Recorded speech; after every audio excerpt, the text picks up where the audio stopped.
Hello guys, this is Meet and welcome back po sa aming channel. Sa video na ito ay share ko po ang update sa pagre-recharge ng Happylat Bus Card at sa bagong halaga nito, especially sa monthly and weekly pass. So may dalawa po tayong klase ng Happylat Card, which is personalized and non-personalized. So mga nakaraang buwan ay may mga impormasyon tayong nakalap na hindi na po nakakapag-recharge ng unlimited or monthly pass ang hindi personalized na Happylat Card. So ang ginawa po natin ay nag-proceed po tayo dun sa machine para check. As you can see, gamit po ng non-personalized card ay wala na pong option para sa monthly and weekly pass. So direkta na po ito sa recharge from 10 to 45 dirhams. So ayan, kikita nyo naman yan ng mga detalye.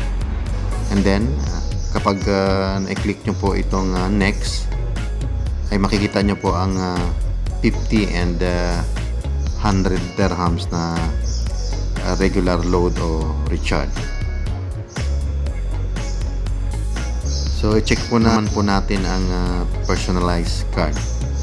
So lagay po natin ang card sa card slot, then i-click po natin ang recharge. Makikita nyo dito guys na may option po dito na para sa recharge and local pass. Press po natin ang local pass. So ayan guys, meron pong option na pagpipilian dito para sa monthly and weekly pass. So ang ibig sabihin po nito sa mga oras na ito ay hindi po tayo makakapag-recharge ng unlimited or monthly and weekly pass. So ang isang option po para makapag-recharge po tayo ng monthly pass ay pupunta po tayo ng bus station. At dun sa bus station ay nag-advise po sila sa inyo na ipa-personalize ang inyong Happylat Bus Card bago mag-recharge ng monthly or unlimited pass. Hassle po ito para sa mga meron na pong old card or non-personalized card. Pero ganun pa man, sa mga oras na to at pag-upload ng video na ito ay may good news naman po. Ayun ay dahil sa na-reverse po ang pangyayari. Dahil makakapag-recharge na po tayo ng unlimited or monthly pass kahit hindi po personalized ang ating bus card. So ayan, yan po ang magandang balita po ngayon. So para mapatunayan po natin, ipapakita po natin sa inyo na nakapag-recharge po tayo ng unlimited or monthly pass gamit ang non-personalized Happylat Card. So tara, proceed na po tayo sa screen. So ilagay po natin sa card slot.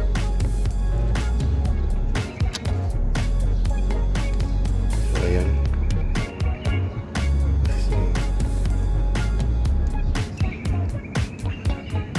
Makikita nyo pa dito may negative 1.32 dirham na load. So press po natin ang recharge, and then yan guys. So as you can see guys, nakikita nyo na meron na po siyang option para sa recharge at local pass. So confirm guys na pwede na po tayo mag-recharge ng local pass o monthly pass kahit hindi po personalize ang ating card. So ayan, press po natin ang local pass at subukan po natin mag-recharge. Then lagay po dito ay monthly and weekly pass. Sa monthly is at 95 and then sa weekly is 35. So dahil monthly po ang ating i-recharge. So press po natin ang 95. So ayan, and then pilihan dito cash without receipt and cash with receipt. So cash with receipt ang po ang piliin natin. Start na po tayo maglagay ng load. So start po tayo sa 50.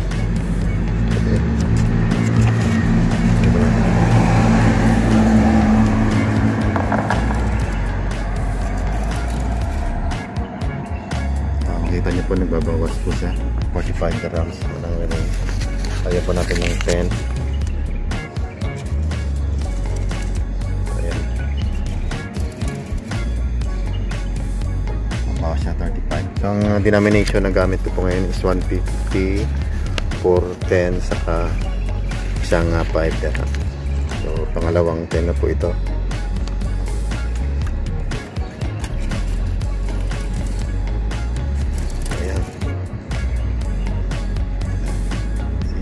And then another 10.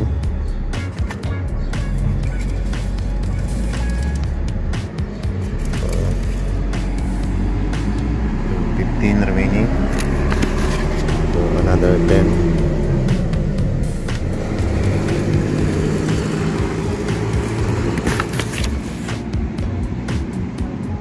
So 5. So ito ang last na lalagyan natin, 5 dirham.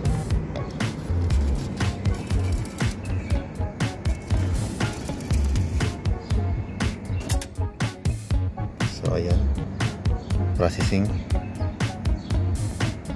Take your card. Balik natin ang card. Hintay po natin tayo ng receipt.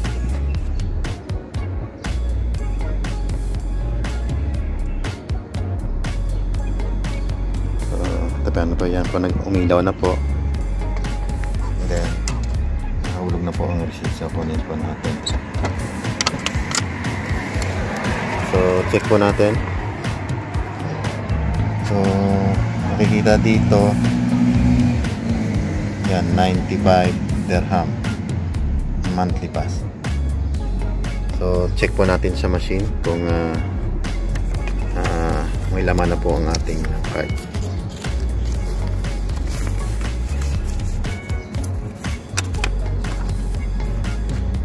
So, ito. Check po natin ulit. So, ayan. So, kanina guys, na-check po natin na ang laman is na negative 1.33 dirham. So, ngayon meron na po siyang monthly mag-expire sa May 2, 2020. So, ayan guys. So, confirm na pwede na po tayo mag-recharge ng monthly.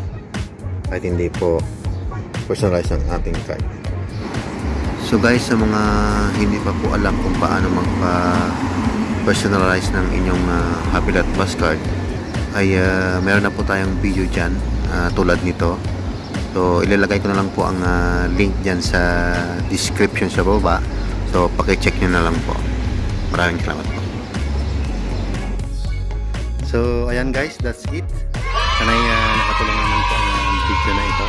At kung nagustuhan nyo po ay bigyan nyo po kami ng like, share, comment, subscribe, at i-hit po ang all notification bell para ma-notified po kayo sa lahat po ng aming video na i-upload. So, thank you for watching.